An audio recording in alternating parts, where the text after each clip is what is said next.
అనంతపురం జిల్లాలో రైతుల ఆత్మహత్యలు పెరిగిపోతున్నాయని, భూగర్భ జలాలు అడుగంటిపోయాయని, అప్పుల ఒత్తిడితో రైతులు ఆత్మహత్యలు చేసుకుంటున్నారని సింగనమల నియోజకవర్గ సమన్వయకర్త మాజీ మంత్రి శైలజనాథ్ తెలిపారు. ఈ మేరకు కలెక్టరేట్ వద్ద ఆందోళన నిర్వహించి అనంతరం జిల్లా కలెక్టర్కు వినతి పత్రం సమర్పించారు. ఈ నేపథ్యంలో భాగంగా సోమవారం మధ్యాహ్నం 1:20 సమయంలో రైతులతో కలిసి వినతి పత్రం సమర్పించారు. ఈ సందర్భంగా వారు మాట్లాడుతూ రైతుల ఆత్మహత్యలు చేసుకున్న వారి కుటుంబాలను వెంటనే ప్రభుత్వం స్పందించి ఆదుకోవాలని డిమాండ్ చేశారు. అనంతరం పండించిన పంటలకు గిట్టుబాటు ధర కల్పించాలన్నారు. ఏ విధంగా రైతుని కాపాడి ప్రభుత్వం, ఇది మళ్ళీ స్పష్టంగా చెప్తాను, ఈ ప్రభుత్వం దగ్గర నుంచి రైతుని ఏ విధంగా కాపాడాలనే ఒక ఏకైక కోరికతోనూ ఆ బాధతోనూ ఈ కార్యక్రమానికి ఇక్కడికి వచ్చాం. మేము ఇచ్చిన ప్రతి స్లోగన్ కూడా అది మా కడుపులో నుంచి వచ్చిన స్లోగన్. అది రోజు రోజుకి అనంతపురం జిల్లాలో రైతుల ఆత్మహత్యలు పెరుగుతూ ఉన్నాయి.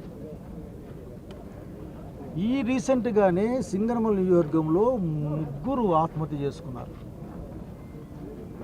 మొన్న నాగలింగం పుట్లూరు మండలం ఎల్లుట్లో చనిపోతే కేవలం అరటి రైతు, అప్పుడు రూపాయి పావలా ఉన్నాయి కిలో, అప్పుడు చనిపోయారు.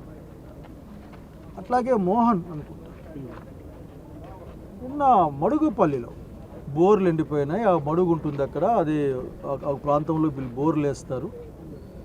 పైన ఉన్న నీళ్ళు 800 అడుగులు పైన రాకపోయి అసలుకి 15 ఎకరాల్లో ఉన్న పొలం ఏం చేయాలో అర్థం కాలే. చదువుకునే బిడ్డ ఉంది, పాలిటెక్నిక్ చేస్తూ ఉంది, ఫస్ట్ ఇయర్ అమ్మాయికి.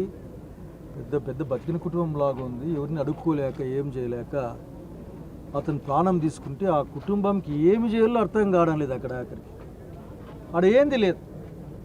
చూసే వాళ్ళకు పెద్ద కుటుంబంలా కనిపిస్తున్న, లోపలికి పోతే అంతా నెరలిడిచిన రైతు యొక్క పరిస్థితి. నిన్న బాబు అంటే వాళ్ళ డార్పల్ల మండలంలో ఇవన్నీ చూస్తూ ఉంటే ఇప్పుడు 75 మంది చనిపోయారు ఈ జిల్లాలో.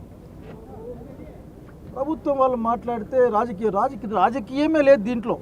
రాజకీయం అనేది కాదు. ఒకవేళ రైతుల కోసం చేసేది రాజకీయమే అని ఎవరు అనుకుంటే ఇంకా ఇంతకంటే గట్టిగా చేస్తాం, ఇంతకంటే గట్టిగా రైతు. ఎందుకంటే రైతుల యొక్క బాధలు వీళ్ళకి అర్థం కావడం లేదు.